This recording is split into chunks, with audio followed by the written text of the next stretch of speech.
of eeggannoo saba keenyaaf.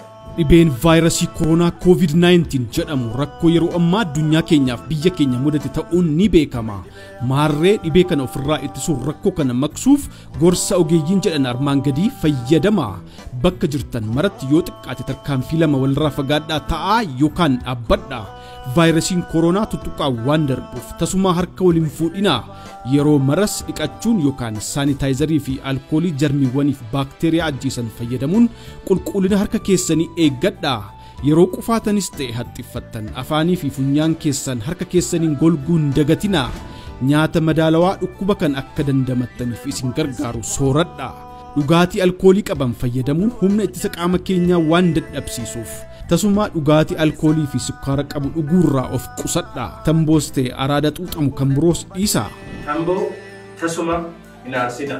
Qaamni keenya vaayirasii koronaa akka dandamatuuf jabeenyi murteessaa waan ta'eef namni ga'eessi guyyaatti yeroo daqiiqaa 30 akkasumas daa'imman sa'aatii tokkoof hojjechuun bayeessa.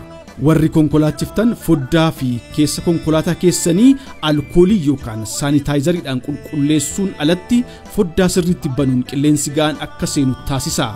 Fayyummaa keessan eeggachuun maatii, firaa fi ollaa keessan kunuunsaa. Rabbi nagaa saabuuf.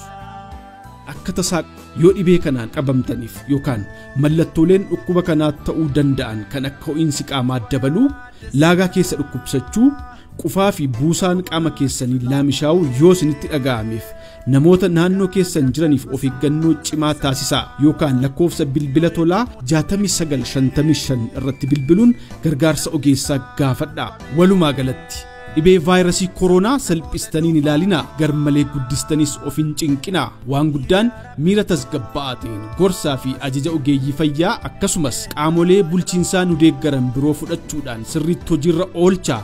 Eegumsi ofiif taasisnu fayyaa dhuunfaa fi maatii keenyaaf akkasumas sabaa fi biyya keenyaaf gumaacha olaanaa qaba. Waliin taanee vaayirasii koronaa haa dhabamsiifnu.